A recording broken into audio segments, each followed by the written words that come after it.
Welcome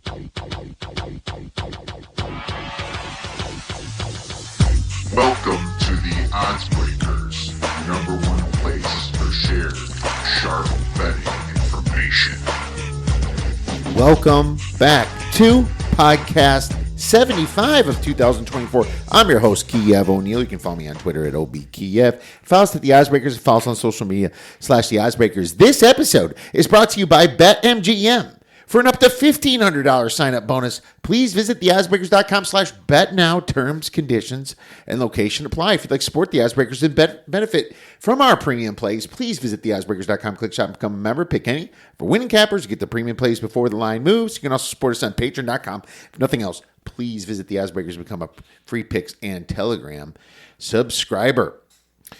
The rest of this season is only $200 for our service for college and NFL football, my friends. So $200 flat rate. You can have the rest of the season. That goes all the way into January for college and February for the NFL. You can also get our monthly membership at a high discount, 50% off for the first month using football 2024 for that discount code.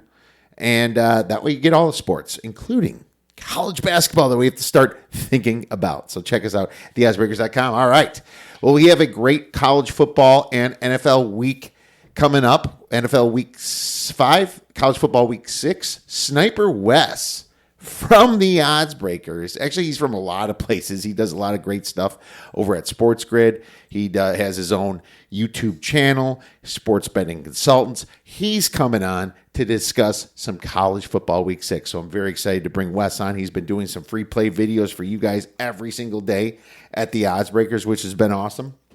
And before that, I'm going to talk some NFL football, baby, because the NFL never stops, and there already is some bye weeks coming up. So first want to cover the ATS trends right now, because I'm going to start doing that a little bit more often. I don't want to do it every single week. Information's out there. You can get it. But ATS trends and ATS margins pretty important. Minnesota 4-0 against the spread. Margin of plus 16. Massively underrated and undervalued coming in to this season. Wish we can all go back in time, obviously. The Saints 3-1 with an ATS margin of plus 15. They finally didn't cover last week, but geez, that was a tooth and nail one. Washington 3-1 plus 8.3 points for ATS margin. ATS margin really tells you how much they're under or overvalued over a set number of days. Pittsburgh 3-1 plus 4.6. Tampa Bay 3-1 plus 4.4. And then the only other one that's got a big plus is Denver 3-1 plus 7.8, because they covered last week. It's such a big dog. Probably really helped them a heck of a lot. Some of the worst teams, Miami Dolphins 0-4, minus 15.6 ATS margin. And that was just pathetic on Monday night. Houston 0-3-1, minus 7.6. So schedule. Houston's got a harder schedule now. They're not showing up like they're supposed to. Too much hype on Houston. LA Rams 1-3, minus 6.5 ATS margin. I'm going to give them the injury nod for that one. The Atlanta Falcons 1-3, minus 2 ATS margin. Cleveland 1-3, minus 7.3 ATS margin. Had they come back to earth. Carolina minus 1-3, 9.5 minus ATS margin, and I didn't mean to say minus 1-3. They were 1-3 against the spread, and Dallas 1-3 against the spread, minus 4 ATS margin. That's some of the worst you have out there, and the question is, has the market caught up to them? Because you got Cleveland here as a plus 3.5 at Washington. Has the market caught up on these teams enough via power rating? Because it does correct itself. Obviously, there's a point where people just put too much money on some of these teams. And I'll tell you this, if you're planning on fading Minnesota, New Orleans, Washington, Pittsburgh, Tampa Bay, Detroit, it may be best to wait, because the public might, look at those numbers and bring those, bet on those teams, Same, and if you want to bet on Atlanta, the Rams, Houston, Miami, Tennessee, really tough teams to bet on. Cleveland, maybe wait to the last minute, in that situation, because teams, people are avoiding those teams. All right, well, let's get into a little NFL Week 1 then, my friends. And I don't have all the information that I want to make a bunch of plays. I've made a few plays already. I'm a lot lighter so far this week. I just made our refuse to lose teaser play as well. I think that you got to be careful in some of these situations here because there is some serious names out there that are injured, and you got to wait to see what's going on with them. And I always say that for people in contests too. It's like, do not get in these contests until the last minute if you can. Even in pick'em leagues, I have multiple alarms coming out. I get an alarm coming on Thursday around 3:00 for the Thursday night games. Got to have your fantasy and stuff set, but at least get your stuff in for that game and then recheck it for some of the big contests on Saturday at Circa, and then recheck it Sunday morning at an hour before or even a half an hour before the games to make sure you don't have to change anything because there's all kinds of surprises that happen in the NFL. But here we are. We got the Tampa Bay Bucks against the Atlanta Falcons. Short week for both of them, obviously. Atlanta Falcons are minus 1.5. The total is 44. Certainly injury news on really both fronts, but, Atlanta's got that Anderson injury that I'm a little bit worried about. Troy Anderson, he's a linebacker, and he's out. That is pretty serious for them. He was one of the leaders on that defense. Bijan Robinson, he's going to play, but he's questionable, listed as questionable. You also have some of those guys that got on injured reserve. Their center, Drew Dahlman, and Nate Landman. Now, did they need the center last week? Not as much. It looks like the center was fine. They put a left-handed center in, but, it could affect him this game. For the Tampa Bay Bucks, Vita Vea is always questionable, and that's always an issue there, but he'll play. I'm pretty sure Kalijah Kancey says he'll be out, unfortunately, against the Titans, so that's a little bit of a defensive tackle loss that they had, but, nothing too big that I would assume is going to keep these guys out. Mike Evans is questionable, but he's probably just getting a veteran-type rest stay, right? You see some of those more often than not. Trey Palmer, he's out, but he is more of a special teams guy. I guess maybe I'm a little bit concerned about their special teams. They have some lower names out. Antoine Winfield has been out, and he is also going to be out Thursday against the Falcons. So, but they were able to get through games without Winfield, and they've actually done pretty well, without Winfield. He hasn't played since the opener in Washington.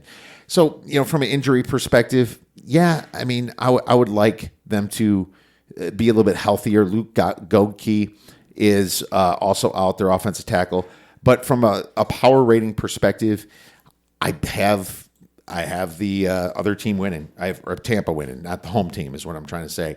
I have Tampa winning this game, and in my opinion, I don't want to take 1.5 when I can tease it. So this is going to be the first part of our teaser leg. We're going to move Tampa all the way up to plus 7.5. Next game, we have the New York Jets versus the Vikings in London. We have our London games. Total's 40.5. This total went down a little bit from 41.5, 40.5. When are the Vikings going to come back to earth? It's scary to bet against the best ATS margin team right now because they're blowing away, but they're now getting more and more respect. The look-ahead line on this was more Vikings plus 2.5 until last week happened. The Vikings gave up a lot of points in the second half to the Packers when they softened up, but the Packers played fast. But the Jets don't play fast, and that's the problem, too, with the Jets. Adam Chernoff talked about that on the Simple Handicap. Complete agreement with him. And the Jets are in just an embarrassed spot coming out. This is probably a good teaser leg. I'm not choosing them this week. And I did lose on the teaser leg on the Jets last week. But if you're going to be one of those people that say, well, if I'm going to lose on them last week, I'm not going to bet them this week, that's not the way to do it. Because the truth is, that's probably the time to get on them, even after you lost a play on them, because they're embarrassed. They're coming back. They're probably going to play a closer football game. And the Jets are number 1 in passing yards per game. I think that's huge. They're number 8 in EPA. The rush EPA hasn't been that great, but their drop back EPA is number 5. That's pretty important. And their drop back success rate is number 2. So that makes me wonder if guys like Jefferson, Addison, can stay open. Maybe the Jets can stop them a little bit or slow them down. They do have to work a little bit better against the run, and Aaron Jones is an absolute beast. Hey, we're wrong on the Vikings. Don't get me wrong. But Aaron Rodgers is a guy that can probably bring him within the 8.5 for your teaser leg. I do not want to take a side in this game. I lean to the under, even though it's 40.5 all the way in London. Cleveland Browns versus Washington Commanders, and the Commanders are a juiced -3, 122 total, 43.5. This is kind of slowly ticking back down towards the 3. We still need a ton of injury information on the Washington Commanders. I'm sorry, on the Cleveland Browns. The Washington Commanders relatively healthy. So everything's working out well. Who cares if Crowder's hurt? Big deal. Wide receiver kind of washed. Jordan McGee is hurt, their linebacker. That's really it, man. I mean, they are very, very healthy team, and this time of the season, that's a very big deal. Now the Browns, they're just losing value in the bettors' minds. But the truth is, at some point, Deshaun Watson's got to play better.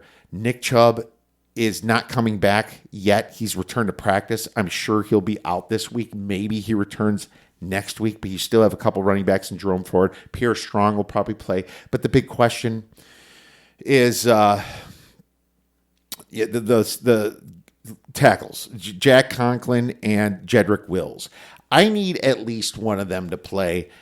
They didn't look so good last week against the Raiders. Watson was under duress. If they both play and they look pretty healthy, I like that. I really would love the fact that Njoku's playing. If I can get some better injury information, I'd be very interested in laying it with the Browns, taking the points with the Browns, because the Browns, if they properly do it right and just run the ball, which the Washington Commanders are very bad against the run, but nobody's running against them because they're always up so much. That's where you can find the weakness. They're number 25th in defensive rush EPA. Now, any metrics that you use have the Commanders favored by a lot, probably like 7 points. My power ratings has this by Commanders by 3.25. But the truth is that they faced some of the easiest defenses in the league. So big lean to Cleveland. Baltimore Ravens. Baltimore at Cincinnati plus 2.5 totals, 50.5. Man, the Bengals are so poorly coached. And without Joe Mixon, I don't know how they can play the Ravens. Joe Mixon's always such a big part of this game. And they've had success. I mean, they've had the Ravens number. I think this is a big game for Joe Burrow and the receivers. I think that's how they get yards. Baltimore probably feeling a little bit too good, playing perfectly against a Bills team that didn't even want to be there, it felt like. But we've also have to remember the Ravens that choked to the Raiders, You have to remember the Ravens that let Dallas back in the game, And Dallas is a pretty good team, but, there is a lot of variance here. The Ravens lost the first game of the season against the Chiefs. Now, they should have won that game, clearly, but bad things happen to them, and bad things seem to happen to them at the end. They get weird and try to force things that they shouldn't be doing, like to Flowers and making Lamar a passer, and Lamar might want to feel like more of a quarterback this week. I don't know what's going to happen, but at the same time, this Bengals defense sucks. I mean, they're terrible, They are bad this year. They rank 27th in EPA per play on defense. The Ravens, in theory, should just be able to march up and down the field if they don't have those headaches. This is why I don't even want the teaser leg. I mean, it's weird. I lean the Bengals, even though my numbers has Baltimore winning this by 3.75 from a power rating perspective. From an algorithm perspective, I have this game only Baltimore by 2.6. I suppose it's because of how well the Bengals have been playing the last couple games, and the fact that Baltimore has choked some games before. From a numbers perspective, in pure efficiency, Baltimore doesn't look that great on the efficiency side. Baltimore only 22nd in yards per point, 16.2 yards it takes them to score a point. When you got teams like Buffalo still at 10, New Orleans at 11, Minnesota at 11.8. That's more of an efficiency thing. But Baltimore is the best against the run, but they're not necessarily that great against the pass, And that's really where you have to beat Baltimore, is throwing the ball. Roquan Smith's too good against the run. He is.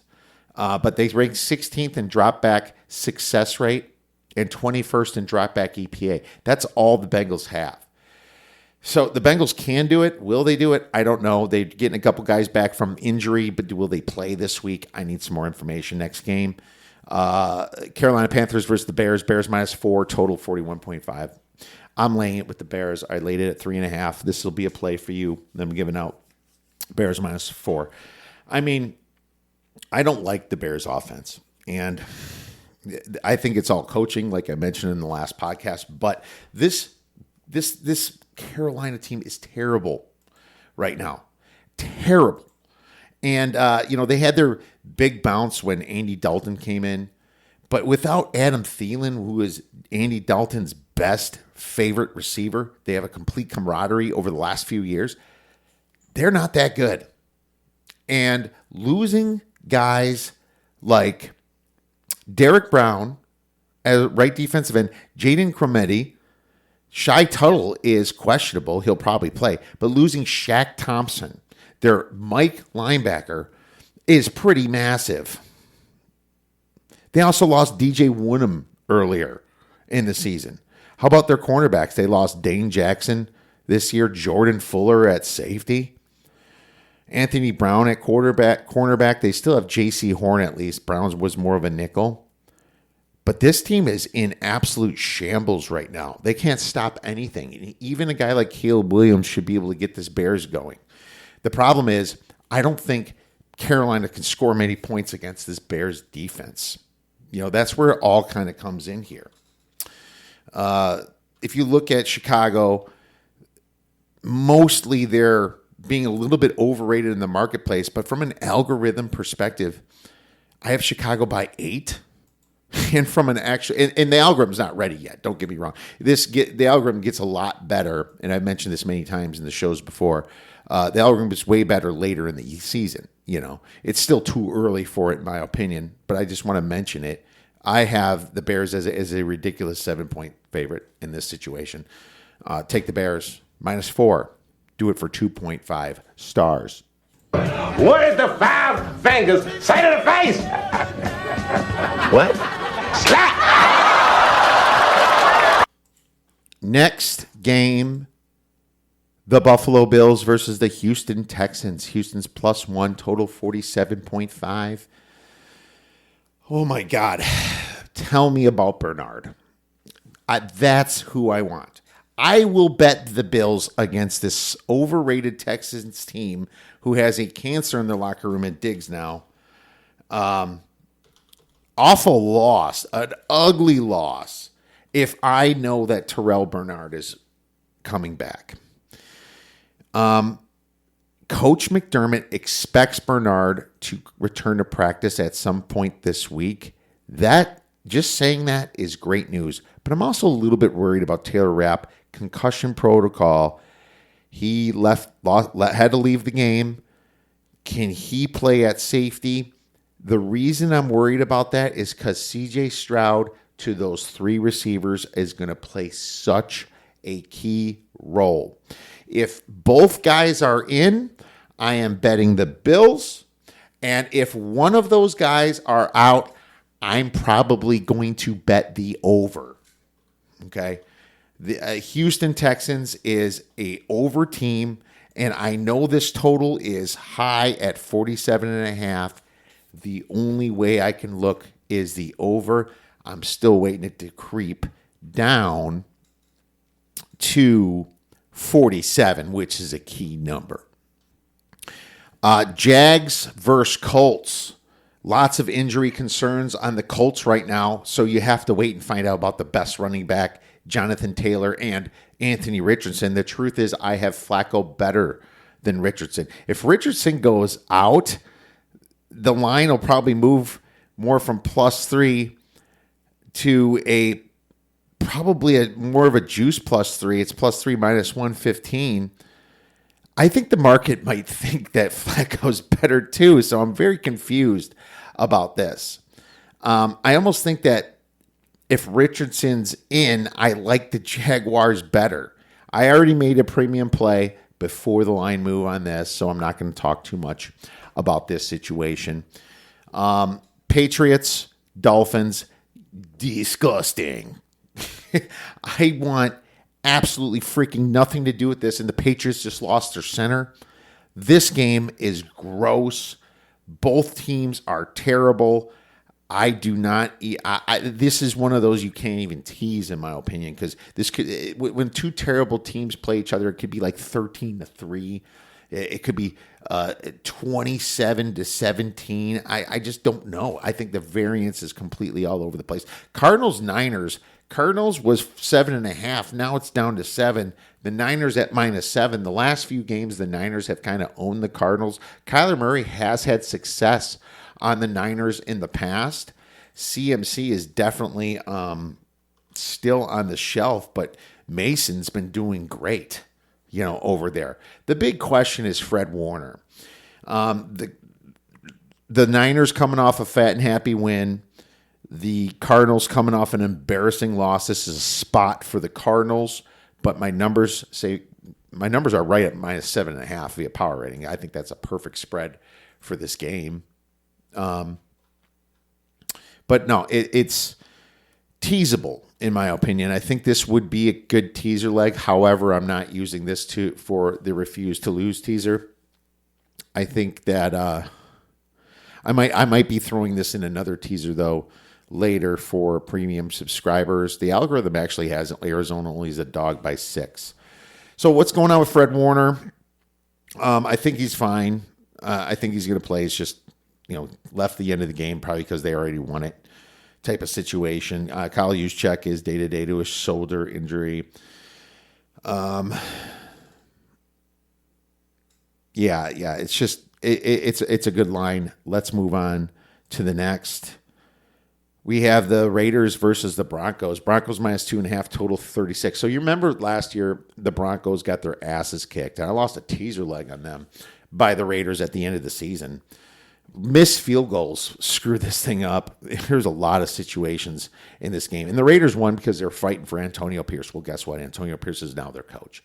Is Crosby going to play? Adams wants a trade. Sometimes that kind of fires up the rest of the guys. I think guys like Jacoby Myers is going to be great for fantasy leagues because of that, especially for this week. He could be a good streamer for your DFS. It just kind of fires up the next guy a little bit. Trey Tucker is probably another good one, coming on in here. I mean, Devontae Adams is such a drama queen. I wouldn't trade for the guy. I think he's just never happy unless he's always getting the ball, which obviously lose games. If you're constantly needed a target, they'll put 2 on you and they'll just win the game. So these receivers, they have no brains whatsoever half the time, man. I don't understand what's going on. I mean, from a numbers perspective, this is probably probably closer to pick 'em. I mean, Denver could not put on any offense, yet it was in New York, bad weather last week. It's just hard to trust Denver. I'm getting more lukewarm on Bo Nix. He's starting to play a little bit better and better. I'm going to lean to Denver, although they've been injured too in situations. They're coming off a revenge spot too. It's just a weird spot. It's almost another revenge spot for last year, getting their butts kicked by the Raiders so bad. So kind of a division game. Pure power rating has the Denver Broncos -1. Yeah, I mean, lean to Denver right now. But this is another one that you have to look at. These two teams is pretty bad, and it makes you hard to tease these bad teams. Packers, Rams. Rams still in injury woes, but this was from 3.5, and it's now down to a softer 3. -102. Packers at a very juiced 3, right? I guess you would call that a hard 3. So here's the situation. Love is back. He's a little bit embarrassed from last week. So are the Packers, but they're playing against another really good coach and a coach that knows them well, and Sean McVay. He's had time with Matt LaFleur back in the day under the Shanahan deal, and when they were both, there's times where they spent together. But we still have to remember how many people the Rams lost. Like, basically their whole offensive line, Avila knee surgery, Noteboom on IR for his ankle. Connor McDermott injured reserve as well earlier in the season. They've lost so many guys, and now you have Alaric Jackson questionable, their other tackle. The Rams might not be able to protect anybody, protect Stafford, and that's where the Packers, blitz packages and stuff can really mess things up. And Stafford does not have a great camaraderie yet with guys like Whittingham. Demarcus Robinson's questionable. Two Atwell's out there. Still no Tyler Higbee. Colby Parkinson is in. They're going to probably run the ball the right a lot. It's gross. It's gross, and I actually have this as Packers. If Alaric Jackson's out, I have this as Packers like -6. I have a strong lean to the Packers, and this probably should have stayed at 3.5. So I'll leave it at that. Giants Seahawks, and this I'll admit, I was extremely impressed with the Seahawks, and I think they are fantastically coached. They have some studs on this team, and you're seeing them at 6. Now, Malik Neighbors might not even play. That's going to make it so much easier on Witherspoon. The only way the Giants, I think, backdoor anybody is if he plays. But at the same time, did you see what they did to the Lions? That game should have been a hell of a lot closer if it wasn't for that botched pass interference call. I am shocked that this is only at 6 right now. And this is my other free play that I'm giving out. We're doing the Seahawks -6. The Giants are one of the worst teams in the league. I have this as a much larger spread here in this situation. I have this embarrassingly at -11. Now, the truth is about the NFL, yes, there's peaks and troughs. They're on a short week, right? So you wonder if that factors in more. But this Giants team is really, really bad. And I'm trying to figure out where I'm wrong here and why this spread is so close here. I'm going to look at some history here and see what happened. The Seahawks won in New York 24-3 last year. And this was obviously with their coach. That was different. But they won the year before 27-13 in Seattle. They did lose 17-12 in 2020. But that was a long time ago now. This is 2024. The last 4 before that, they won 4. The last 10 Seahawks are 7-3 against the spread and 7-3 straight up. I am shocked that this is so low. I think even on the short week here, the Seahawks are the play, especially coming off the loss. The Seahawks are another team that I was wrong on. I think I bet them to miss the playoffs, or actually I bet them under 7.5. I think I was very wrong on that. They're number 9 in offensive EPA per play, and defensive EPA per play. And on offense, that's even better than I thought, by the way. On offense, Seattle ranks in 11th in EPA per play. Now, did they have an easy schedule? Yes. Denver, 26-20. New England, 23-20. They barely won away, so that was more of a head scratcher. And then Miami, 24-3. But it's this team is getting much better. They lost to the Lions, obviously, and that should have been more of a 42-36, 37 type game.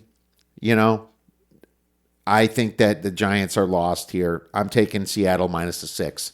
You got to lay those points for 2 stars. Get busy living or get busy dying. That's goddamn right.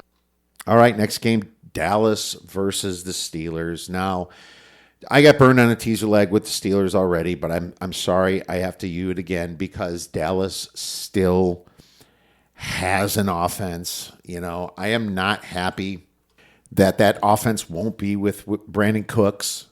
Their wide receiver's hurt, and he's going to miss, and clearly the defense without Micah Parsons and DeMarcus Lawrence, they're pass rushers, right? But do they need pass rushers to beat Justin Fields that much? Justin Fields is not a good pocket quarterback. He can screw up and throw it to Diggs. I still see some offense from this Cowboys team that's got extra couple days rest, coming off the Thursday game. It's really about those injuries too. And it's not like the Steelers are extremely healthy themselves. The Steelers, let's go to their injury report. James Daniels, their guard, just placed on injury reserve to Achilles. And then Isaac Suamalo, he looks like he has a chance to play this Sunday, but maybe not. Alex Highsmith, their linebacker, will not play against the Cowboys. Clearly, who cares about the Russell Wilson stuff? He's obviously out. Obviously, their tackle, Troy Fautanu, needs surgery to repair his ligament. And so he's definitely going to be out for the rest of the season here. But, I think I also like a Justin Fields prop, probably over his rushing yards, just because those I think Fields can get 70 to 80 rushing yards this game just because of DeMarcus Lawrence and Parsons. But I also think that the Cowboys have enough firepower still on offense with Dak to keep this game close. Now, they have to stop TJ Watt. They have to stop TJ Watt. I think they will enough. You got CeeDee Lamb there.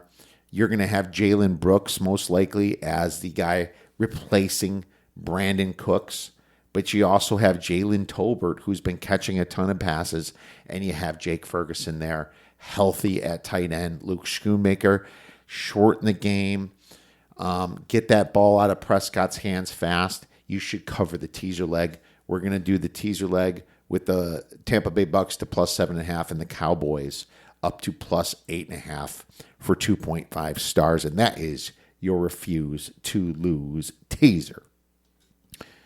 All right, so let's finish this NFL off with and that was the Sunday night game. So you have the Monday night game, Saints, Chiefs minus 5.5, total 43. This was just 4.5. Now the Chiefs are back to 5.5. Here's my big problems with this game. 43.5 is probably a perfect total, but Derek Carr always gets his ass kicked against the Chiefs. He just always does. I don't know what it is. He always does. But at the same time, the Chiefs are really banged up at wide receiver. Yet, are they? The market's acting like, oh, get Devontae Adams, like the Raiders are going to trade Devontae Adams to the Chiefs. Unreal. The fact that RG3 said that. Somehow he showed up on my Twitter timeline saying that. I don't think this guy knows anything. But anyways, back to this game. Yeah, Carr gets destroyed by this team, and Kansas City really does have good receivers. Don't believe what they're saying. Xavier Worthy's an absolute freaking beast. Yeah, he's fast. He could be the next Tyreek Hill for this team. Justin Watson's fine at wide receiver. You still have Kelsey there. Noah Gray's been catching pass. Juju Smith-Schuster, not a great receiver, and McCole Hardman, but they've played for the Chiefs for years, and they know how to play. They know how to, the schemes. They're Andy Reid, right? Matt Nagy, So it goes back to the injury report really for the Saints. And this just feels like a sucker bet. People betting the Saints because of what they did earlier in the season. I mean, this is Andy Reid you're playing against. I do think that the Chiefs are somewhat overrated, but in this situation, they could explode here. Tyrann Mathieu is questionable for this game. The Willie Gay, the linebacker, has been ruled out from the Sunday's game against the Falcons, but he could possibly come back. Taysom Hill is suffered the rib injury, so he's questionable. A.T. Perry at wide receiver. Cesar Ruiz is questionable at center, and Demario Davis at linebacker. You get those guys back in, you could have somewhat of a game, But then I keep thinking about Derek Carr and what he can turn into at any single point in the season. I mean, metrically, I have New Orleans, from an algorithm perspective. Let's see where I have it. Kansas City. I have New Orleans as a plus 0.2. I have this as a pick 'em, literally. And that's because of how great the Saints have been so far. Clint Kubiak, their offensive coordinator. I mean, that's really what it is. But from a power rating perspective, I have the Chiefs minus 6.5 still. So probably staying away from this one, but maybe find some props later, obviously, for your 7-2 now TikTok props. Started out 0-2, ripped 7 in a row. Let's keep that baby rolling just like last year. Well, there you have it, my friends. We'll recap these plays at the end of the show. Now it's time to bring our wonderful guest, Sniper Wes from the OddsBreakers. Now I'm very excited to welcome for the first time to this podcast in Mr. Sniper Wes from the OddsBreakers now, and Sniper Wes Picks. You can follow Wes on X at the Sniper Picks. Wes, how the heck's it going, man? I see a Dodgers hat. I'm not sure how to feel about that, my man. Well, word to your mother, Kiev. It's your boy Sniper West coming at you from the OddsBreakers. Happy to be part of the team. Thanks, man. It's my first time on the actual podcast, so I kind of feel like I'm losing my virginity on your podcast here, but that's cool. Going to talk some college football. But yeah, we got the Dodgers. We were just talking offline. I don't know how I feel about, they get a week off. I mean, it's kind of like, you win the National League and then you're rewarded with a week off, which makes the bats rusty for when you finally start playing again. So, it is what it is, but we'll see what happens. But we're pretty much decimated with our starting pitching staff. Just every year with us, same old story, just injury after injury. But we'll see what happens. Cross the fingers and go Dodgers. Yeah, it's funny. I played a game late. I played the Padres minus 1.5 for plus 120-ish, or maybe it was 114 or something. And I didn't give it out. I was like, you know what, I'm kind of late. And they easily roll. I mean, it was just such a great spot for the Padres and a terrible spot for the Braves. I'm really mad at myself for not giving that out, but I can't count it because of it. But, we all have our personal plays too. Yeah. I think the Brewers to win a division is interesting right now. I still think they can do it. I don't like their pitcher today, but if they can just shelve Manea for a little bit, sit him down, then get their bullpen up, they have a legit shot today here to win. So we'll see what's going on with baseball. We got to always pay attention to a little baseball. Yeah. And more importantly, we got college football, my man, to talk about. And I always like to start with overrated and underrated. And apparently this is misspelled on the thing. We have to get into the person that did that. Couldn't have been me or nothing. But overrated, I always like to ask, and I'll start if that's okay. I think UNLV might be a little overrated now. Now, I don't mean from an offensive perspective because Hodge is doing really good. He comes in for Matt Saluka, and he was actually kind of equal to him anyway. I made a stupid bet. I thought the line was going to keep going, and last week I lost in Fresno. I couldn't get back into it. But UNLV was in a perfect spot last week, and now they're laying a lot of points to a Division I team. That's disrespectful. And you know what happens when – we'll get to that game. What do you have for an overrated team? Well, I'll tell you what. A couple weeks ago, you probably remember this game, Appalachian State. Let me tell you something about Appalachian State. They are on my naughty list this year for Christmas because they lost to South Alabama, and South Alabama is not all that good. They lost 48-14 to South Alabama. I lost money on that. I did too. I had Appalachian State minus the 7 or 7.5, whatever it was, and they were just a no-show. I don't know what happened there. It was ugly. But yeah, I mean, they had zero rhythm offensively, zero rhythm defensively, just a terrible showing. They didn't get off the bus. They didn't play last week because of the hurricane. They have Marshall this week, and they're actually only +3 at Marshall. So maybe the odds makers actually think they're going to bounce back. But I don't think so. If they play like they did against South Alabama, I mean, their season's pretty much over. They have the Raging Cajuns on deck after that, and then Georgia State and Old Dominion. So they're in the midst of a conference run here. But just based on what I saw, I mean, I don't know how they're going to turn the bus around after that game. That was pretty bad. Dude, it's tough. The bus is flat. And now it's interesting. In the Sun Belt, let's look at the Sun Belt has not started really, but Texas State was the front runner. They're kind of losing now lately. They choked to Sam Houston, but the good news is that they haven't really played any division games yet, or I should say conference games. I just did NFL division. They haven't played many conference games, if any, really yet. And I think that Texas State should be able to. They're probably a good buy-on spot for Texas State. So if you want to go underrated, I'll go with Texas State, man. And yeah. I'd like to say Navy, but they're 10-point favorites at Air Force. I was going to say Navy, but 10-point favorite isn't really. I think the market's kind of caught up on them when you're going triple type option team. They've gotten a little away from it against Air Force, who should be able to stop them because of it. I feel like they're laying a lot of points there, so they're not. I'm going to go with Texas State as underrated. Yeah.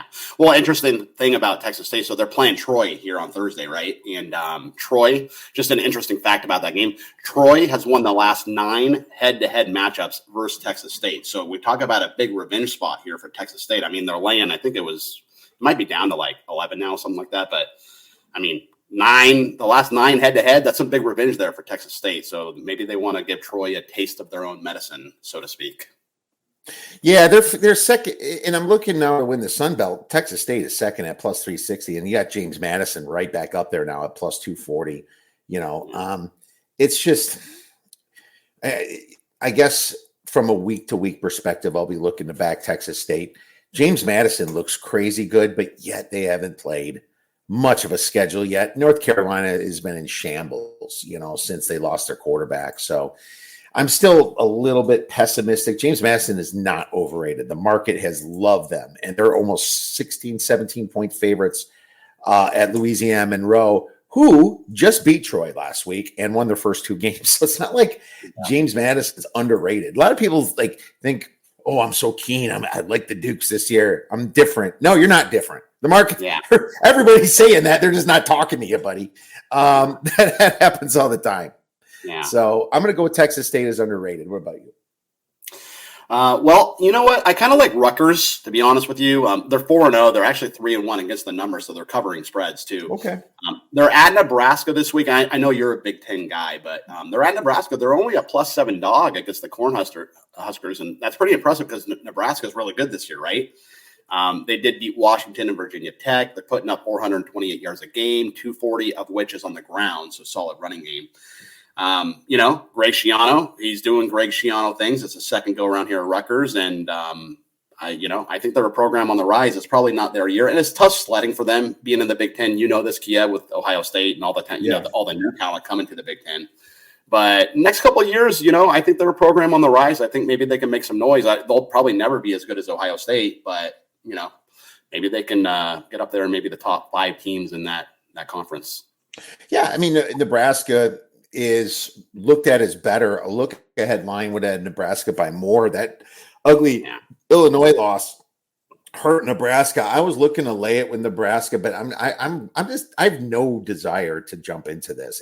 If it goes down to 6, maybe I'll do it, but I don't need to lay 7. I got plenty of bets that I've made and more that I plan on making. So, and I have a lot of things circled. So I do have the Rutgers team total over 6. So their win total, not team total, their win total for the season.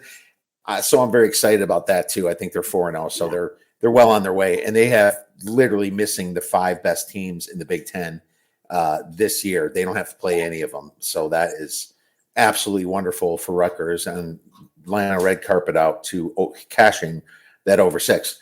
Well, let's talk about some games then, my man. And there's some big games this week, but starting with Friday, we have Michigan State versus Oregon. Oregon +24, total 52.5. You picked this game, so you have the floor on this one. Yeah, so this game's on Fox, so it's prime time on Friday night. And Oregon, they're 4-0. Michigan State is 3-2. Here's my big premise on this game is Oregon has Ohio State on deck. Okay. So big look ahead spot for them. And they started out a little slow. I mean, they barely beat Idaho, right? They barely beat Boise State, although Boise State is pretty good this year. They played UCLA last week. I laid it with them. I think it was 25.5, and they did not cover. They just kind of never put their foot on the gas. So it just feels like they're lollygagging through the season. I'm sure you probably feel the same way. But Michigan State, they're probably 1 year away from being a really good team. They got blown out by Ohio State, but there's no shame in that because the Buckeyes are really good. They hung tough versus Boston College 2 weeks ago, a game in which I did take Michigan State plus the points, so we covered there. But Michigan State, they do run for 132 a game, 237 a game through the air. So I think they do get in the end zone a couple times. The Spartans have a bye after this game, too, so it's not a look-ahead spot for them. And they're facing the number 6 team in the country, so they're going to get up here. And, I just think with the look-ahead spot with Ohio State on deck for Oregon, I think that the Spartans can hang within the 24. I think it's going to be like a 20-point game, something like that. And Oregon also, too, I just don't think that Oregon's going to want to open the playbook up and show Ohio State too much as far as plays and stuff like that. So I think they're going to be happy to just get here and get the win and move on to Ohio State next week.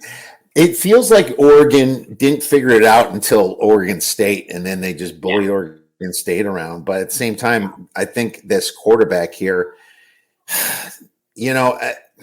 I am just pessimistic, I guess, with Oregon. And I feel like watching Oklahoma last year with Dylan quarterbacking over there, made me a little more pessimistic. I think their schedule minus Ohio State is so freaking easy that they should be able to get to the playoffs. But the other thing is Jonathan Smith for Michigan State has faced them when he coached for Oregon State. He's faced this offense many times. That's a key that this could be a really weird spot for. And I considered Oregon for a survivor because I'm still in that survivor, thank God. But I can't, because this could be one of those scratch your heads, how the hell did this happen situation where Michigan State, I mean, I can kind of see it both ways, but this is too many points. Michigan, when a team faces an elite team like an Ohio State, the kids get better the next week. They're embarrassed. They're like, okay, so these guys are my age, but they're beating me like this. They get better. So I don't disagree with that at all. And I might jump on this one as well with you. So good call on that one. So next one we have to discuss is Syracuse versus UNLV. UNLV is -6.5. Total is 58.5. What's funny is that, like I said, I don't think UNLV's defense is that good. I know their offense obviously went big against Fresno last week. No surprise. Big spot for the new quarterback. It's a team, really big rallying point when they lost their quarterback, being kind of smug. Some of the team stuck up for the rest of the team and said, we didn't like him anyway, in a way, right? In a professional kind of way. But, UNLV puts up some points, but I think Syracuse can also put up some points. What are your thoughts on this game? I couldn't agree more, because I'm on the over here. It's 58.5. I think it's a shootout. These teams have never played each other, but yeah, the whole Matthew Sluka thing, and he leaves and he wants his $100K and he never gets paid and he leaves, and they're like, we don't care. We're going to beat Fresno State 49-14. And that's what was he actually promised that $100K? I don't have any sources and I'm not sure, but that's what came out in the press. So, I mean, it's almost like, what are they thinking? They just pay this new guy $100K because he looks pretty good. Right. But yeah, I guess we'll see. Why would you bother? Yeah, it doesn't make any sense. This whole NIL thing is very confusing too. What's promised? I mean, don't you just make sure that you get your money before you go to the school? Like, if it's just a handshake deal, I mean, how do you know they're going to honor that, right? But, right. Mm-hmm. Anyway, yeah, I do like the over here. So, UNLV, they run the ball a lot, right? 49 rushing attempts per game. So, and they run it very well. So that's what they're going to do. They had 8 yards per play versus Fresno State, and the line did move as far as the side. It's headed toward UNLV. But the total is 58.5, and I like the over. It's a national TV game. I think the Rebels are going to run the ball. That's what they do. They're going to do so successfully. I think they're going to get in the end zone all night.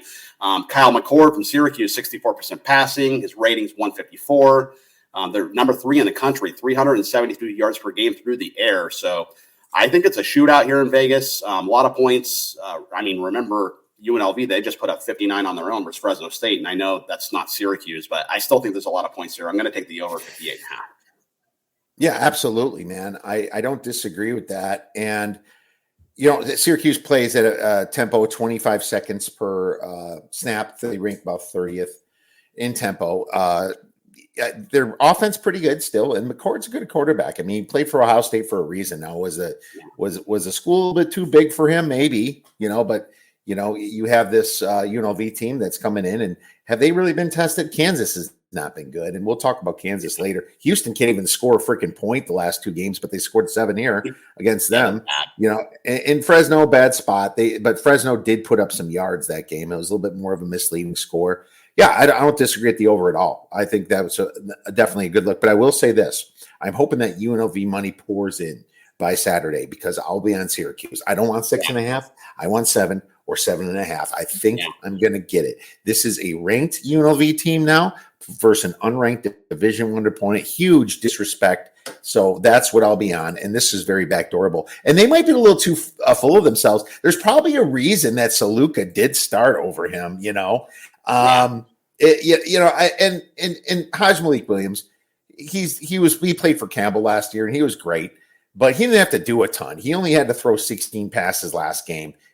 They were efficient, very well drawn up plays, but I'm sorry. I'll be more mad at myself for not betting Syracuse rather than just leaving it alone and watching it win. Do you understand? It's one of those situations where even if the bet loses, I'd feel more upset if I didn't bet it because of the big spot for Syracuse and the disrespect. So I'll be looking to do that, but I'm not giving it out right now because I have to watch it. Now, if it goes down to 6, 5.5, I might change. I might not do it, but right now, those are my thoughts. Let's move on to Michigan versus Washington. Washington minus 2.5, total 41.5. Very low total. You're kind of building off 2 misleading scores last week. And this is why the market moved on Washington to 3. There was buyback on Michigan, but there's no power rating out there that has Michigan lower than Washington. You can look at Sager and you can look at them all. Michigan's higher than Washington. But the truth is that, how many points can you put on a revenge spot when it's this serious of a revenge? It's serious, and I know a lot of these kids didn't play there. There's transfers coming in, but the younger kids that sat on the bench did, and they're going to be playing, and they're also playing for their school. The school is the one that lost, and Michigan's kind of coming in first true road game. I'm going to probably play a money line. I don't want to lay points in this game, but as long as I'm getting 150 or under, and I'm getting greedy, I hope more Michigan money comes in. I'll take Washington. Washington last week outgained Rutgers by a couple hundred yards. It was significant. And Minnesota outgained Michigan by 40, 50 yards, something like that. It wasn't exactly, it was 296 to 241. So, and I know Michigan was in, I guess, too high shell defense, right? They're probably allowing some of those scores, but still, it's Minnesota here. Minnesota's terrible, and they're putting up yards against you. Michigan also won the turnover ratio, but the fact that it's a true road game for Michigan, big revenge spot, I almost think there's multiple points you can get for a revenge spot this big. I'm going to take them. I'm just not taking them yet. Yeah. Yeah, Michigan, they're 1-4, I believe, against the number. So oddsmakers kind of have not figured them out also. Yep. Very true. Very true. Very bad against the spread. Let's move to the next game. And that is Ole Miss versus South Carolina. South Carolina is a home dog, plus 9.5, total 53.5. Yes, indeed. And I actually like the under in this game. So Ole Miss comes in here at 4-1. South Carolina is 3-1. And if you remember last week, Ole Miss just a terrible showing versus Kentucky. But Kentucky, they have a good defense. If you remember, Kentucky, they held Georgia to under 20 points earlier this year. So I think Kentucky kind of gave South Carolina the blueprint or the game plan here to, handle Lane Kiffin and handle Ole Miss. And keep in mind, this is Ole Miss' 6th straight game. They have not had a bye. So in this Gamecock defense, it's pretty good, honestly. They allow 264 a game. That's good for number 20 in the country. Ole Miss, they allow 258 yards per game, good for number 9 in the nation. So I think it's actually a lower scoring game here, just like the Rebels played last week. And Ole Miss, they're 1-4 to the under this year. And the reason for that is because the total's always inflated, because they think Lane Kiffin's going to air it out all the time, which they do. But when you have totals of 60 and 65, it's pretty easy for the games to go under. So, Ole Miss has been playing to the under in general, and I think it's going to be a little bit more of a boring game than, kind of like last week in Ole Miss. And I like the under 53.5 here with South Carolina and Ole Miss. Okay. Here's the thing. Obviously, Ole Miss, they play fast. They rank 6th in tempo, but South Carolina only ranks 80th in tempo. But here's the other thing that's making these overs really tricky. I mean, Ole Miss beat Wake Forest 40-6, right? That went under. And the reason it went under is because they're really stopping other teams. I would be scared to bet an over just based upon how good their defense has been playing. And Kentucky got 20. It was one of those weird spots. Kentucky coming off the Georgia game, feeling pretty good about themselves. And then South Carolina, coming on in, and their offense ranks 105th in success rate. Their defense ranks 47th in success rate. So there you go. I would be thinking South Carolina team total under. I like that a little bit as well. You might even be able to win both. You might even be able to take a team total on the Mississippi or that's under itself. Mississippi or South Carolina under. Of course, you just say, why wouldn't I bet the spread? Of course. But in that case, you can win one and lose one too. So it's kind of like I can still even out. So I'm not just betting the spread. So there's different ways to approach it. Different ways to skin a cat, obviously. So no, I don't disagree because of their defense being so tough. Let's move on to the next game. We have Kansas versus ASU. ASU -3. The total on this one is 50.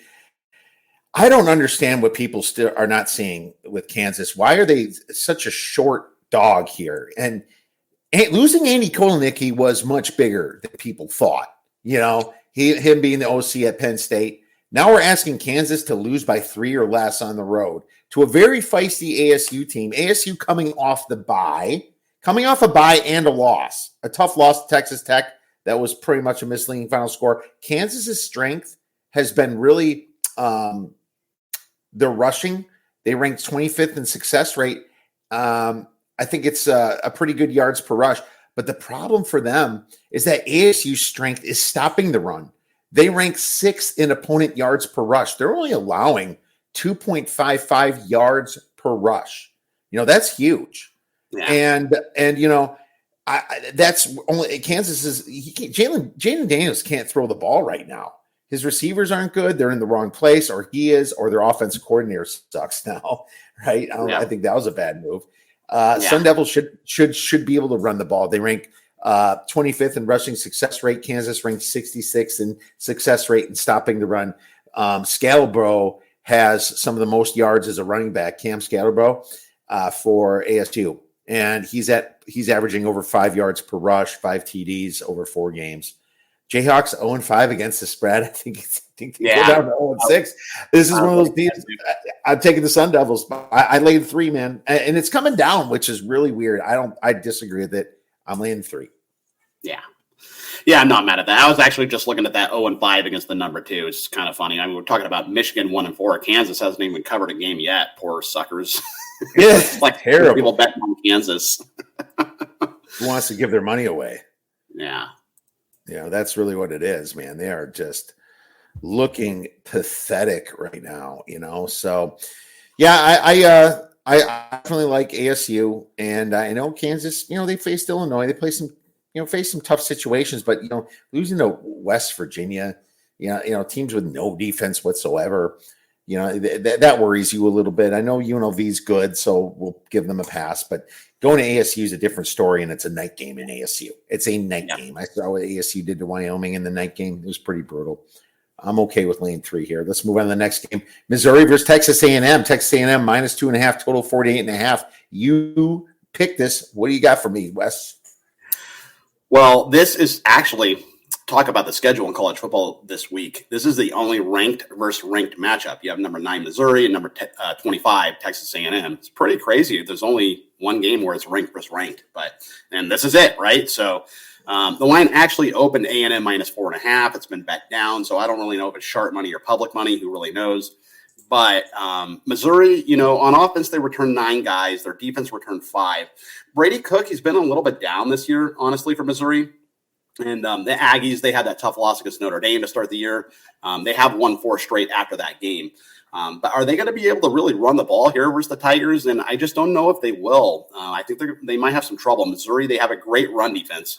And I kind of think that Brady Cook becomes the Brady Cook of old here. I think this is where he's going to finally show up and have a really good performance. He's just been kind of blah all year, right? So I like the +2. We're getting +2 currently. I just think A&M is vulnerable, and Missouri shows up here. They do well on the road. I mean, they are the number 9 team in the country versus the number 25 team, and I think they're going to do well. I think they're going to win the game outright. To be honest with you, for purposes of the show, I'll take the +2 and put them in my back pocket. But I think this might be the week where Missouri really busts out and has a really good game on all fronts. Yeah, no disagreement. Missouri is so dang good. They're coming off the bye. My only problem is that it's their first true road game. So let's see how they do it. Now they've done it last year with the same group, though. They returned like some of the highest amount of production last year. You know what's interesting about Texas A&M? They were talking about Connor Wegman coming off the injury list. It's like, why? Who cares, dude? He sucks. It's like, obviously Marcel Reed is killing it over there, the freshman. So you keep Marcel Reed in. But I kind of like the under, dude, 48.5. Missouri's defense is fantastic. When you told me about that game, I did research and I have it at Pick'em, so I lean Missouri. But I also think that this under looks red hot right now, being that Missouri doesn't exactly play super fast. They kind of rank in the middle at 64th. And then A&M, they're all defensive team, ranking 89th in tempo. Missouri's defense ranks 3rd in success rate, 16th in rushing, 3rd in passing. Defensive line yards, they rank 6th. Their defense just looks really good. And I like the under 48. So I'm actually going to make that official play. You'll take Missouri, right? And I'll take under. I'm not mad at that under. I mean, if you remember, too, Notre Dame, they went in and they beat A&M, and Missouri's way better than Notre Dame. So, why shouldn't Missouri really do well here? That's what I think is going to happen. Yeah, exactly. Why shouldn't they? They should do, they should come in. I like them coming off the bye. That's a good situation. I have Missouri -2 on my numbers. I thought it was pick them, but no, I have Missouri -2. So I'm with you. Give me a 3, baby. I'll be there all day with you. Yeah. Let's move on to the next one, Miami versus Cal. And Cal is plus 10.5. Total in this game is 55. So this one's interesting because I think that Miami is in a terrible spot. Freaking terrible spot. That win against Virginia Tech was just crazy. Now they got the extra day rest, but so what? Because Cal's coming off a bye. Cal's got +6 on them, And it's not like Cal's a bad team. Did they lose to Florida State? Yes, but it was such a bad spot for them, such a good spot for Florida State. It was their second week on the East Coast. And it's not like these kids can stay on the East Coast like NFL players. They got to go back to school, It's not the same deal. At least I don't think it is. Maybe if I'm wrong, let me know. I've never seen that.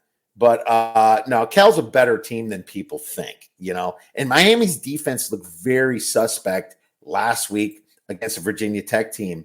I've had this game circled for a while. The Bears played very well at Auburn. And, that shows me that they can put up points. I mean, Auburn should have beat Oklahoma minus that stupid pick 6 last week. That killed me. Yeah. Miami, they haven't played even as good of a schedule as Cal, and they got a little boost for Virginia Tech, but they've been. Florida's a terrible freaking team. I mean, you're really going to give them a lot of credit for beating Florida. I'm not. Fernando Mendoza is a nice 67.5 completion percentage, 138 passer rating. Justin Wilcox has experience playing against Mario Cristobal when Cristobal coached in Oregon. He's got experience against him. So he also faced Cam Ward last year, the quarterback at Washington State, and they beat him. They beat Cam Ward last year. Now, it's not like playing the defense, but they won 42-39. Cal's defense is good enough to slow down Miami's offense. They ranked 67th in success rate, 32 against the run. I like the Bears with the hook. I got 13, but I still like it at 10.5. So that's my other play, Bears plus 10.5, man. You know, the other big thing here for me, the biggest thing really is just the travel. I mean, when's the last time you remember Miami going to California to play a game in the middle of the season? I don't remember. So, and Cal beating an SEC team. They beat Auburn. And, I mean, you beat any SEC team outside of Vanderbilt, and that's pretty impressive. And also, too, Cal, before the bye, they lost 14-9 to FSU, and FSU's not all that good. So they have, they want to bounce back after that loss. And you have Miami with some possible jet lag here. So, I really like that play. To be honest with you, I woun't mind sprinkling some money line on Cal over Miami. Oh, every dog I play 3.5 or more, I sprinkle the money line. I just think that there's the value there. I always do that. But shop your money lines. A lot of these books are way different than money lines because they try to screw you that way. Yeah, shop your money lines for sure. That's very important. That would be talk about a segue. That actually would be a good beer bet is Cal money line. But we'll get there when we get there. Oh yeah, not bad. That's very true. Well, I don't have any games written after this. Do you want to talk a little hodgepodge maybe? Let maybe throw out another game. UCLA Penn State's one of the biggest spreads. Now, I'm not touching UCLA, although this is kind of one of those games that you'd think maybe Penn State has the hiccup like they did against Bowling Green. So that, UCLA is so freaking embarrassed, but they also have just a terrible coach. I'm thinking about using Penn State as my survivor, but I'll tell you, it's either them or UConn. And it's hard to bet UConn against Temple. Temple's beaten them eight times in the last 10, but they haven't played since 2019. And I just feel like Temple's so desperate. So it's between those two. I'm really hoping for some upsets this week. I'm hoping MSU gets Oregon because that would knock out a ton of people. Maybe Houston gets TCU, but I think that TCU is better. TCU is my other possible, but Houston was so embarrassed the last 2 weeks. It's like dangerous. Wisconsin, Purdue. I think that spread's probably a little too high. I'm a Badger fan. I'm a Badger alumni, but why the hell would Wisconsin be laying 14 points against anyone with that piss poor offense? They have no quarterback there. I would look to Purdue that game. Army's like a big -12 against Tulsa. Now Tulsa's pathetic, but I find that interesting. I already have a premium play on Pittsburgh, North Carolina. What about like Auburn, Georgia? Did you look at that one? I did not really look at that game, but I do. You know what I do like? I like, as far as like some beer money, I kind of like Colorado State over Oregon State here. You can get them plus 360. Oregon State's 3-1. Colorado State is 2-2. It's in Corvallis.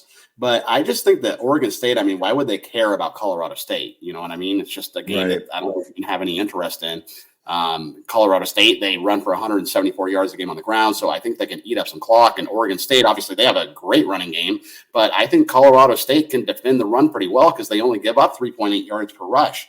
So I kind of think if they can just slow down the game, play keep away, stay on the field, and keep Oregon State at bay, I think they got a shot at the money line here, some plus 360, over Oregon State. Well, I mean, why not? I mean, Sure. That's very Oregon State looks very suspect this year.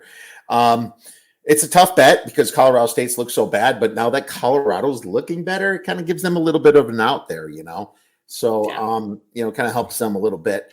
Bama Vanderbilt, this thing keeps going down, and I don't know if I disagree with it going down so much. Now, I would look to maybe Vandy in the first half. I think it's like Bama could start out slow after that Georgia letdown spot, and how do you not like the quarterback over there? I don't know why his name's venturing my head right now, but that played for New Mexico. He's a little baller, man, and he actually is a very fast runner. I think he ran like a 10.5 40 when he ran Diego Pavia. That's it. Diego Pavia. He's a little baller. He also leads the team in rushing, 71 attempts, 279 yards, a couple TDs. Yeah, they could mess with Alabama a little bit. Now, Yeah.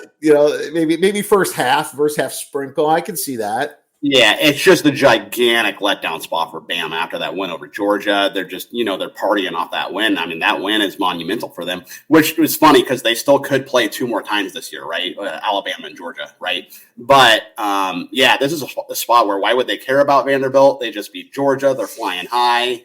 Let's just come in here, get a 14-point win and move on, right? I could totally see anything about here. Money's coming in Iowa versus Ohio State. Now, a lot of power rankings have Iowa a little higher than they should be, in my opinion, because when they play a passing team like Ohio State, and Ohio State can run the ball, of course, too. They can do everything. But I don't see how Iowa scores against Ohio State. I mean, it wouldn't shock me if this is 28-3 at the end or 35-10. Or, I'm waiting for this to go down and down, and I'll be on Ohio State if it gets into the teens a little bit more. There's a couple books throwing out 19.5 right now, but I think that the way you beat Iowa is over the top, and Ohio State can do that. So I think their studs, Abuka and Smith and everything is going to make a lot of promise for Iowa's defense. Yeah, Iowa's built to beat the Badgers and teams like that, the running teams. But dude, they're not going to beat the stud teams like Ohio State like that. So I could see an embarrassment. I think this is just too much contrarianness on this Iowa, man. Yeah, I agree. I mean, their offense is finally up this year. Kirk Ferentz and just run the ball. And finally, they're actually starting to score some points this year. But 19.5 is probably right where the number needs to be honest with you. But I wouldn't mind going over here as well. Absolutely. How about some beer bet bangers, man? It's time for beer bet bangers, and I'm going with this one, even though I don't know. I just talk crap about him, of course. But Dylan Gabriel for Oregon, he's 18-1 for Heisman, and I gave out Nico Iamaleava, who at a bad number at 9-1. Now he's 15-1 on FanDuel. But the truth is, and I have to stop doing this because I'm literally playing against Jalen Milroe. I'm playing all these freaking long shots against Jalen Milroe. They can all go to hell. But I expect Jalen Milroe to also have his lull in the season. And Dylan Gabriel, if somehow they do beat Ohio State, he might move up to front runner. But even if he doesn't beat Ohio State, say it's like somewhat of a close game. I mean, the rest of the games for Oregon are so easy. And I heard Veasan, Adam Burke talking about this, so I'm going to give him some credit for it on his show. But, Oregon's got Michigan State, obviously this game. And then after Ohio State, it's at Purdue, home against Illinois, at Michigan. Michigan ain't nothing this year. Maryland at home, at Wisconsin, who should be blown away, and Washington in a revenge spot at home. This gets his yards kind of. So I 18-1, I had to put a little beer money on it, my man. What about you, Wes? So that was for the Heisman? Yes, for Heisman. Yeah, okay. As far as the bangers, I mean, I kind of like Colorado State was my banger, just the plus 360 right there. Okay. I do like Cal. Going back to that, because if you hadn't done that Cal game, Cal was going to be my banger right there. So, I mean, I like Cal a little bit of money on the money line. I like Colorado State a little bit of money on the money line. So here, how about this? How about a 2-team money line parlay with Cal and Colorado State? That's got to be some like plus 900 or something like that, I would think. Oh, at least, dude. Hold on, I'm going to find out what that is right now. Did you see? You said Cal and who? Cal and Colorado State money line. All right, Cal. Oh, that's going to be like 20-1. Colorado State. I'm putting it in right now. It's basically 2 plus 360. 18-1, 17.9 to 1. So there you go. I got right up there with you at the 18-1 range. So yeah, buddy. Well, geez, yours would be paid a lot quicker. I mean, a little bit of beer money on that. Why not? I could definitely see Cal winning this game outright. That's why I like Cal so much. And when you asked me about that game, you asked what my lean was, and I was like, I bet it's the same as yours, Cal. It worked out for us, man. But hey, great stuff, Sniper Wes. Love your videos. Where could our listeners and viewers get your great information and plays? You can find me on X over at the Sniper Picks and the OddsBreakers. I do videos for the OddsBreakers every day, so check out the OddsBreakers YouTube channel, as well as we have a Telegram channel as well where we send out all kinds of information. So the OddsBreakers and at the Sniper Picks. All right, check out Sniper Wes at the OddsBreakers, obviously on his Twitter at the Sniper Picks. Thanks, Wes. We'll be talking this weekend, my man. All right, sounds good. UFC. We'll go over UFC later. All right, now it's time for a little UFC 307. And yeah, I forgot to mention at the beginning of this show that we're doing UFC, but we always do the main ones during football season. This card is, I mean, from a fan perspective, is awful. Maybe you can find some betting spots. I just started diving into it. But, dude, Alex Pereira versus Khalil Roundtree. Not Magomed Ankalaev. Seriously. I mean, Pereira is a minus 550 favorite. There is only one way to bet. I mean, do I need to go into how good of a kickboxer, I should say, Alex Pereira is? I shouldn't even need to talk about that. He's going to murder Khalil Roundtree. I like Khalil Roundtree a lot, but he's not in the same category, not in the same tier. It's almost disrespectful to put this as the main event, but you're going to take Alex Pereira in round 1 at plus 175 to win, and you're going to take him in round 2 at plus 375. Mix your bet up, blended odds, maybe around the plus 120 area. I'm not sure. But I just do not see this fight going into round 3. Pereira is just way too good right now. He's at the top of his game. The only thing that worries me a little bit is Pereira was talking about going back down to middleweight to face Dricus Duplessis. And I don't know why he's talking like that before he even beat Khalil Roundtree, but still, this is just ridiculous. And you have Raquel Pennington versus Juliana Pena, minus 170 for Pennington. That's probably correct, championship fight situation here. I like Pennington. She's gotten better and better. Obviously, she's the champ. She kind of shocked everybody. But this is a number 1 versus number 2 match. I do give the nod to Pennington. But obviously, Pena beat Nunez, back in 2021. Then Nunez comes back and beats the crap out of her pretty good. That did go 5 rounds, though. And Pena is still kind of a badass. She probably wants her title back. So Pena is probably better at grappling, but her takedown defense is 23%. I mean, Raquel Pennington can take her down. That's the problem. Pennington's probably going to throw more strikes. She's going to land a little bit more strikes. So, it's probably a fair price on this fight. So, I mean, being this is the co-main event, just kind of shows how weak this card is from a fan perspective. Jose Aldo versus Mario Bautista. I almost bet Bautista, but then I just look in Aldo. You think Aldo's old, but he's only 38, and he's still at the top of his game. Bautista has beaten a lot of guys lately, and he throws a lot of strikes, but you can't take Aldo down. I mean, Aldo's just too good. I almost kind of been switching in my head to the dog here in Jose Aldo, who's really not that old. You feel like he's 42 or something, but he's not, And strength is schedule-wise, I mean, Aldo faced Jan, Marlon Moraes, Alexander Volkanovski, Mirab Dvalishvili. That was his last 4 losses. And he beat Rob Font recently. He just beat Jonathan Martinez as a dog. Just beat Martinez. Leg kicked him to death. Aldo is a badass. His losses were like Max Holloway, Conor McGregor back in 2015. He just got, it was because of a punch. He beat Frankie Edgar back in the day. Marlon Vera he beat. Rob Font, Pedro Munoz. I'm seriously switching to Jose Aldo here. I'm curious where this line goes. It's going in more favor of Bautista, but Aldo is not that old. Got an interesting fight in the undercard between Wonderboy Stephen Thompson and Joaquin Buckley. Buckley's been good his last 4 fights, but Wonderboy at 41 years old and Buckley's 30, his really faced the top of the competition. This is a welterweight fight at 170, and he beat Jeff Neal. He beat Kevin Holland. This is within his last 5 fights since 2020 of December 19th. I mean, Vicente Luque he beat. He's beaten some pretty big guys. Now, he lost to Shavkat Rakhmonov, was his last loss, which is fine. If you've seen Shavkat, how is Shavkat not the champ yet? Bilal Muhammad, he lost to the champ, Bilal Muhammad, and Gilbert Burns. And then Buckley kind of coming up just way younger. That's why he's the favorite, man. But this thing keeps going. I'll probably be looking in Wonder Boy's direction as well, man. plus 175. Give me plus 200, baby. Come on. We'll wait on this one as well. So that's all I have for UFC 307. I'll watch it. It'll be on one of the TVs. But right now, it is time for The Sharp Side of the Force.